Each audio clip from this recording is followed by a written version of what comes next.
Hello everyone, I am Om Kumar Mehta. I am NET, JRF and GATE qualified. I teach chemistry for 11, 12, NEET, JEE and PGT students. आज आप इस video में मेरे साथ सीखेंगे कि इंट्रोपी होती क्या है और इंट्रोपी से रिलेटेड आपके बोर्ड में, आपके कंपटीशन एग्जाम में क्वेश्चंस कैसे पूछे जाते हैं। सबसे पहले स्टार्ट करेंगे इंट्रोपी।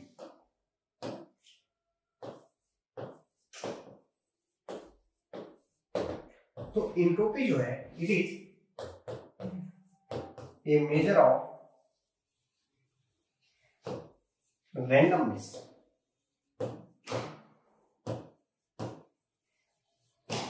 यह एक जो है रेंडमनेस का मेजरमेंट है। जैसे कि आप समझ सकते हो कि जो रिच वर्ड जो है अमीर क्या रिप्रेजेंट करता है? ज्यादा पैसे वालों को रिप्रेजेंट करता है। अगर ज्यादा पैसा है तो अमीर है, कम पैसा है तो कम अमीर है। ठीक है, जैसे कि धोनी बहुत पैसा वाला है, अमीर है। उससे ज्यादा अमीर कौन है? मुकेश अंबानी। तो एक रिच जो है, अमीर वर्ड जो है ना, एक पैसा वालों, वेल्थ वालों, धन वालों को रिप्रेजेंट कर रहा है। वैसे ही यहाँ पे जो है इंट्रोपी आपका मॉलिक्यूल्स का रेंडमनेस को रिप्रेजेंट करेगा। अगर रेंडमनेस ज्यादा है तो इंट्रोपी ज्यादा है, अगर रेंडमनेस कम है तो इंट्रोपी कम है। रेंडमनेस को अगर जनरल लैंग्वेज में बोलेगा तो भाग दौड़। अगर भागा दौड़ी ज्यादा है, अगर मूवमेंट ज्यादा है तो उस सब्सटेंस का एंट्रोपी ज्यादा होगा। ठीक है, अगर कोई एक दो मॉलिक्यूल्स केवल जहां है वहीं पे बैठा हुआ है, जहां है वहीं अगर है, इसमें मूवमेंट ज्यादा नहीं है, इसका मतलब क्या है? इसका रेंडमनेस कम है, इसका एंट्रोपी कम है। और अगर मॉलिक्यूल्स के बीच मूवमेंट बहुत फास्ट है, मॉलिक्यूल्स बहुत तेजी से मूव कर रहा है, तो इसमें क्या एंट्रोपी ज्यादा है।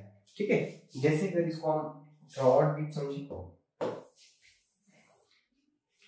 जैसे कि देखो, अगर सॉलिड में बात करेंगे, अगर हम सॉलिड में मॉलिक्यूल्स क्या होते हैं? सामने सामने, लेकिन लिक्विड में क्या होता है? थोड़ा सा डिस्टेंस होता है, थोड़ा सा दूर हो जाते हैं। गैस में क्या होते हैं? और दूर हो जाते हैं। गैस में क्या होते हैं? और दूर हो जाते हैं।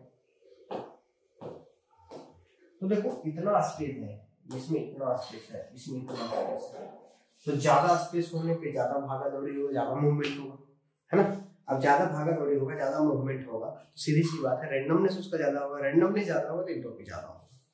सबसे कम भागा दौड़ी किसमें? सॉलिड में। फिर किसमें? लिक्विड में। फिर किसमें? गैस में। तो अगर सॉलिड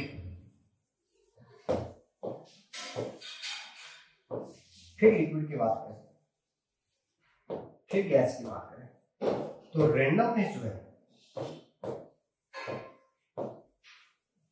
इंक्रीज हो रहा है, तो आपका क्या है? इंट्रोपी जो है भी इंक्रीज करेगा। ठीक है, तो जितना ज्यादा आपका रेंडमनेस उतना ही ज्यादा आपका एंट्रोपी। एक लाइन सीधा सीधा क्लियर। ठीक है, और थोड़ा सा अगर एग्जांपल और समझे, जैसे मान लो एक वाटर है, वो आपका 25 डिग्री सेल्सियस, जो कि आपका पानी रखा हुआ होता है घर में, लेकिन उसी वाटर को जब आप बॉइल करते हो 100 डिग्री सेल्सियस पे, तो आप फील करो, थोड़ा सा प्रैक्टिकली समझो ध्यान से, कौन ज्यादा मूव करता है, कौन ज्यादा, किसमें ज्यादा रेंडमनेस है। तो 110% आप ऑब्जर्व कर पाओगे कि 100 डिग्री सेल्सियस वाला जो है मॉलिक्यूल्स ज्यादा मूव करता है। पानी देखो ना, जब बॉइल करते हो डब डब डब होते रहता है, लेकिन जब आप शांत से देखोगे, जब ऐसे रखा हुआ पानी है, बस नॉर्मल है, मतलब उसमें मॉलिक्यूल्स मूव स्लो कर रहे हैं और इसमें मॉलिक्यूल्स मूव बहुत फास्ट कर रहे हैं। इसका मतलब क्या है कि जो वाटर का जो है, या तो किसी भी सब्सटेंस का जो है, हायर टेम्परेचर पे एंट्रोपी ज्यादा होगा लोअर टेम्परेचर के कंपैरिजन में। तो आप ये समझ पाए होंगे अभी तक कि एंट्रोपी होता क्या है। फिर से मैं बता दूं, एंट्रोपी एक रेंडमनेस का मेजरमेंट है। रेंडमनेस ज्यादा होगा तो एंट्रोपी ज्यादा होगा, अगर रेंडमनेस कम होगा तो एंट्रोपी कम होगा। अब आप समझेंगे ना कि आपको बोर्ड एग्जाम में क्वेश्चन पूछा कैसे जाता है। तो इससे आपको क्वेश्चन जो बोर्ड एग्जाम में पूछा जाएगा, ऐसे पूछा जाएगा, जैसे कि अगर मान लो आपको दिया हुआ है सॉलिड से जा रहा है लिक्विड, तो आपसे पूछा जाएगा ना कि ये जो प्रोसेस है सॉलिड से लिक्विड जाने का, इस प्रोसेस में एंट्रोपी क्या होगा, बढ़ेगा या घटेगा? तो सीधी सी बात है, सॉलिड का कम होता है, मतलब मान लो 10 जूल होता है, इसका ज्यादा होता है, इसका मान लो 20 जूल होता है। तो फाइनल में इनिशियल माइनस करोगे तो डेल्टा एस क्या होगा? पॉजिटिव। जैसे कि अगर फाइनल कितना है 20, इनिशियल कितना है 10, तो कितना है +10 है, ठीक है। तो डेल्टा एस क्या है पॉजिटिव, डेल्टा एस क्या है पॉजिटिव।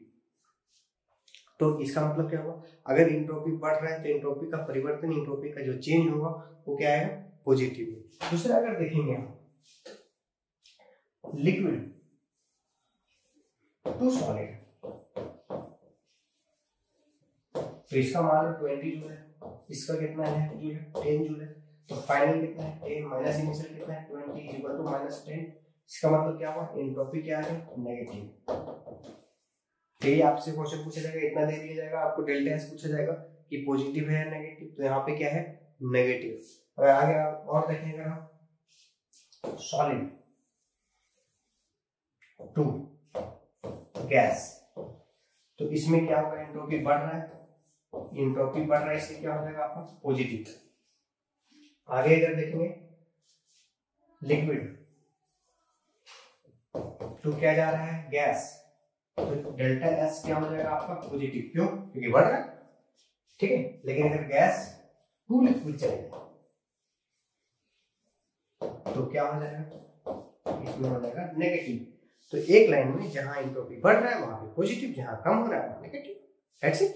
और अगर हम एक और एग्जांपल लें, जैसे CaCO3, तो इसमें क्या करेंगे तोड़ेंगे CaO + CO2। ये इक्वेशन जो है ना एग्जाम में दिया रहेगा, ये सॉलिड है, ये सॉलिड है और ये गैस है। तो देखो क्या हो रहा है सॉलिड से गैस तरफ जा रहा है, तो एंट्रोपी इधर कम होगा उधर क्या होगा ज्यादा, एंट्रोपी बढ़ेगा, इसका मतलब क्या होगा एंट्रोपी पॉजिटिव। दूसरा और एग्जांपल देखें H2 + N2 रिएक्शन है 2NH3 और यहाँ पे बैलेंस करेंगे 3। अब यहाँ पे देखो ये भी गैस है, ये भी गैस है, ये भी गैस है, तो सीधी सी बात है इधर कितना मॉलिक्यूल है 3 और 1 4, इधर कितना मॉलिक्यूल है 2। तो आप एक चीज समझो गैस से गैस ही है तो नंबर ऑफ मॉलिक्यूल्स कंपेयर करेंगे। जैसे मान लो 2 लोग के बीच जो भागा दौड़ी होगी वो बहुत कम होगी, लेकिन जो 100 लोग के बीच जो भागा दौड़ी जिसको बोलेंगे रैंडमनेस ज्यादा होगी, तो ज्यादा नंबर ऑफ मॉलिक्यूल्स में रैंडमनेस ज्यादा, एंट्रोपी ज्यादा, इधर एंट्रोपी ज्यादा इधर एंट्रोपी कम। एंट्रोपी कम कहने का मतलब क्या है delta S equal to negative होगा। तो इस तरीका से आज इस वीडियो में आप समझ पाए कि एंट्रोपी होता क्या है और एंट्रोपी से रिलेटेड आपको बोर्ड एग्जाम में पूछे क्वेश्चंस कैसे जाते हैं उसको आप कैसे बना पाओगे और कैसे तुरंत बना पाओगे। तो आप मेरे साथ इसी तरह से किसी भी वीडियो को डिटेल में समझने के लिए और आपका बोर्ड एग्जाम को कंप्लीट तैयारी करने के लिए जुड़ने के लिए आप मेरे साथ जुड़े रहिए। तब तक के लिए all the best and thank you.